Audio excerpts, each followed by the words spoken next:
All right, how legal streaming took over sports. Live streaming sports in 2024 is a broken system. Welcome, everyone, Imagine illegal streaming sports in 2024. Like, just pay for to the it. very first Fox come on. Sports Live at the game. Stop being broke. Welcome to CBS Sports HQ, NBC's coverage of the Premier League. Live sports are headed to Max. Remember when it was simple to watch X. sports? You used to be able to turn on your TV and Turn on ABC, CBS, TNT, fucking 63. Like, bro, it was just like every channel, bro. Like, especially March Madness. Oh my God, bro. Like, you could just sit there and just flip through channels. There'll be March Madness games going on and everything. Like, bro, shit is so stupid now, bro. I ain't like, low-key sucked because, like, for, like, NFL, like, the 1 p.m. games, it was, like, 12 games going on. So it's, like, if you didn't have the local teams on, like, you was watching some random-ass shit. Like, you know, you was missing out on a lot of games. flick to whatever sports game you wanted to watch. Now, if you want to watch every game, it requires a color-coded spreadsheet, a PhD in sports streaming, and a lot of cash to Like do real so. shit, bro. Even LeBron James watches the NBA on StreamEast, a live What? sports No cash to way. do so. That's real? Even LeBron James watches the NBA on What? Nah, StreamEast is crazy. I got to watch past Dynasty on my TV. If you live in fucking Boston, I had to watch StreamEast, a live sports streaming. Oh, you know, piracy Joe. site. You know what I had to LeBron watch. is famous for being cheap for sure, but he can afford NBA League Pass. LeBron is Nah, League Pass. I low-key bought League Pass one time.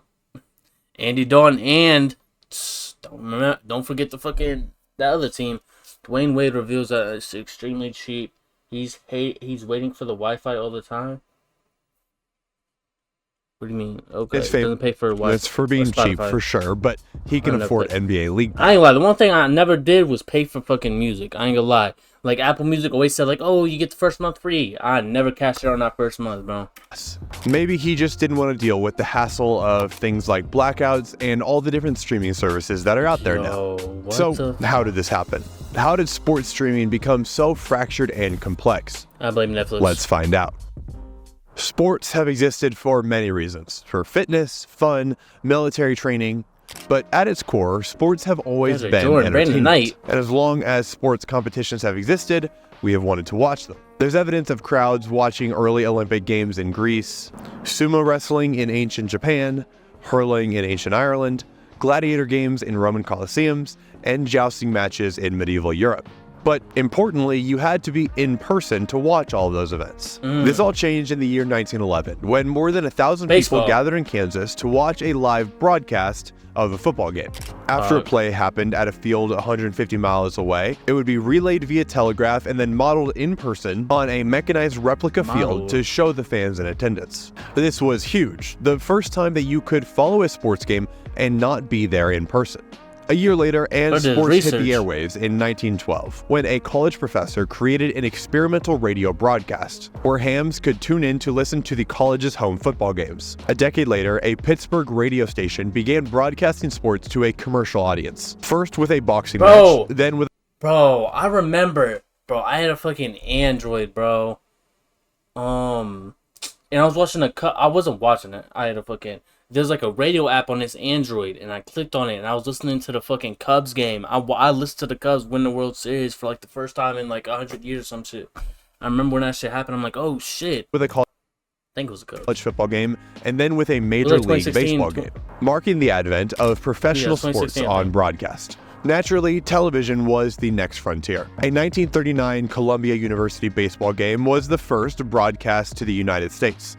Then college football games and professional games followed shortly after. Sports and television went together like peanut butter and jelly. Sports are inherently unpredictable and visual, and so putting them on TV meant that viewers always had something interesting to watch. The innovations of color TV and satellite I ain't gonna lie, TV is the reason I fuck with sports. Like, I remember flipping through I remember it was a Sunday. I was just inside that week. Usually I'm like outside, like playing sports. Like, I never really watched sports. I was playing football before I even like watched the NFL game. Real shit though. And fucking, it was a random Sunday. I was just flipping through my channel. I went to, I think, Fox, and it was a Detroit Lions game. And I ended up watching that shit, and that's how I got into WWE. I was just flipping through a channel on Monday night, found Raw, the Detroit shit. Basketball just came like naturally. I ain't gonna lie. People just started talking about it around me, and I was like, bro, I never watched it, so I gotta keep up with it just so I could like make conversation.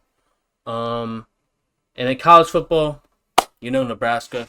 It's always been around and shit. Everybody fuck with Nebraska. Broadcasting further transformed sports into a communal experience, shaping Americans' evenings and social calendars. And in the 1970s and 80s, but I want to go back to these times, bro. It seemed more simpler, bro. Like Americans' evenings, like imagine we like the whole family just get in here just to watch sports and shit, bro. And social calendars. That's it. Like I feel like, bro, it gotta be whack nowadays, bro. Like motherfuckers on their phones, on their tablets, their iPads. And in the 1970s and 80s, it was easier than ever to enjoy live sports. I even remember me. I would just go in there and just like whatever, like my fucking mom's watching. I just sit down on the floor, lay, and just watch whatever she's watching. Had to do was look through your TV guide, see at what time and on what channel the game would be on, and tune into one of the major channels available to everyone, like ABC, CBS, or NBC. Then in 1979, a new player entered the game that would change sports broadcasting forever. Its impact? Well, let's just say it's the reason that you're probably paying for 5 different subscriptions right now.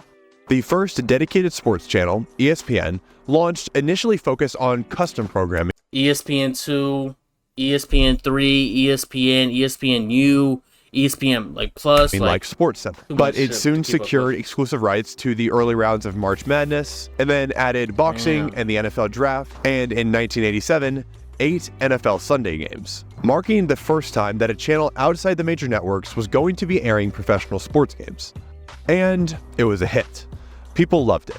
But since ESPN was only available on cable, this was the beginning of the fragmentation. Additionally, around this time, regional sports networks emerged. For example, Yes Network provides New York City with coverage of the New York Yankees and the Brooklyn Nets. These RSNs slowly but surely pulled coverage away from the national providers. On one hand, providing more in-depth experiences for local fans. On the other, further increasing the fracturing. Then the streaming revolution came, led by Netflix, spurring further fragmentation. ESPN Plus, Amazon Video, Hulu TV, YouTube TV, and Peacock all have jumped into the world of sports streaming. And to top it off, the leagues began offering their own packages, like NBA League Pass, MLB TV, NFL Plus, and NFL Sunday Ticket. And now, I ain't gonna lie, that NFL Sunday Ticket, bro, I remember I wanted that so bad, bro. It was like hella expensive. League Pass, I think you had to add it to like your cable provider. MLB TV, NFL Plus, and NFL Sunday Ticket. I forget what Sunday Ticket was. No, I think Sunday Ticket, you could like have it on your phone and like watch anything on your phone, bro. Like that's normal nowadays, but like I feel like they was the first one to do it. League Pass too.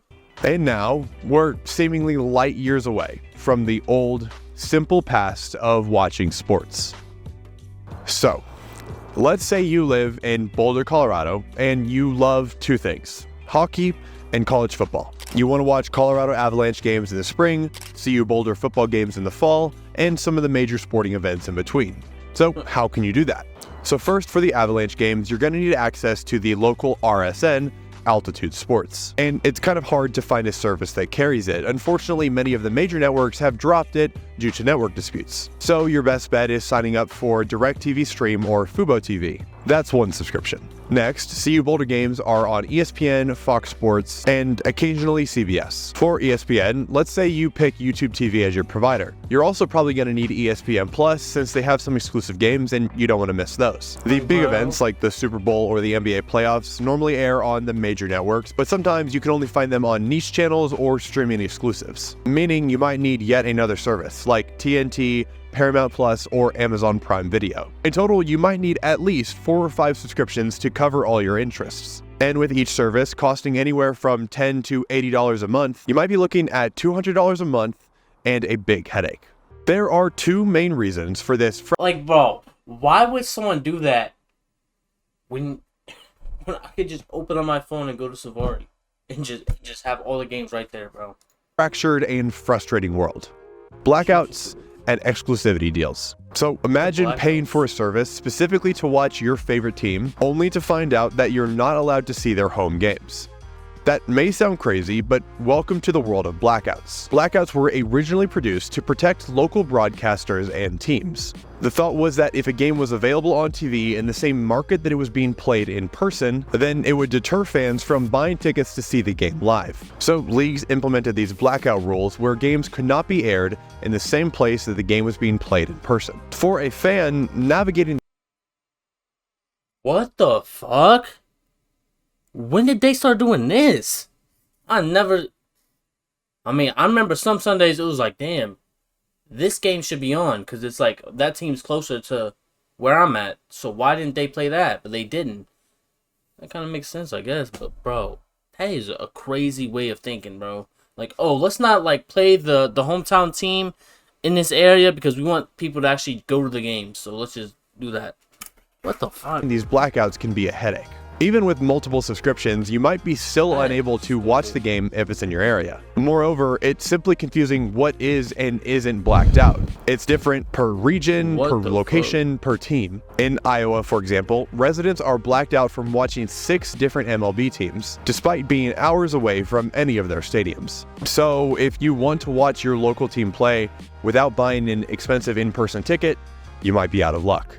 The second main culprit is exclusivity deals. In the NFL, for instance, Thursday night games are currently broadcast exclusively by Amazon Prime Video. Then Sunday games are typically split between CBS and Fox, with CBS taking the AFC games and Fox taking the NFC. Super Bowl rotates on a 3-year schedule between NBC, CBS, and Fox Sports. And while these deals make sense for the business to lock in revenue, for the viewers, they've created an expensive storm of confusion and frustration. And so it's not a huge surprise that many take to the high seas to watch their favorite sports teams. People are increasingly turning to certain sites that are, simply put, convenient locations where you can watch every live sports broadcast you could want to. And these sites are run by savvy teams of people who are dedicated to keeping them online. And the world of sports piracy is much more widespread than you may even realize. A recent survey found that while 89... Yo, that is crazy, bro. They talking about Peacock, NBC, ESPN, what is this, bro? What am I looking at right now? Like, what does this mean? Piracy is much more widespread than you may even realize. A recent survey found that while 89% of respondents paid for a subscription to watch sports, over half of those were still using pirate services on a monthly basis. 31% of respondents cited frustrations with local broadcasting limitation as the reason for why they turned to piracy. In the 2024 Super Bowl, an estimated 17 million viewers tuned in to illegal streams to watch it, with over 1,300 different streams counted while it was live.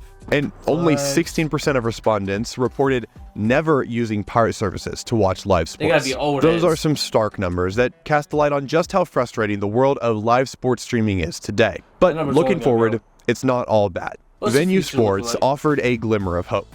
Designed as a platform to bring all the top leagues together in one place where you can watch it all live, the service's launch was sidelined in August of this year following an antitrust lawsuit.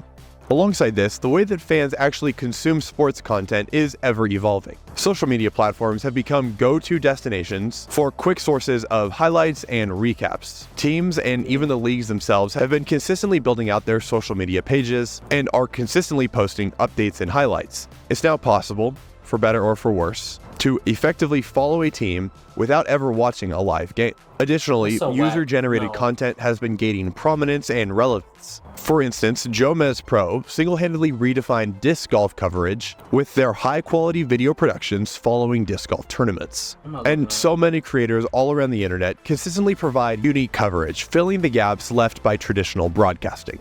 So the world of sports streaming is at a crossroads. And decisions made in the coming years will shape how we as fans experience sports for decades. One thing's for certain, the passion of sports fans and our dedication to follow our teams will continue to drive innovation, whether through official channels or creative workarounds. Facts. Thank you so much for watching this video. I hope you enjoyed it. If you did, you should subscribe here on YouTube for more content like it. I recently made a video going through the history of the NBA draft lottery and some of the craziest stories that have come out of it. You should go check it out. I learned a whole lot from this video, bro. It deserved the views it got, bro. That's why I subscribed. And I'll see you in the next one. 2 minutes into the video. This shit was fire.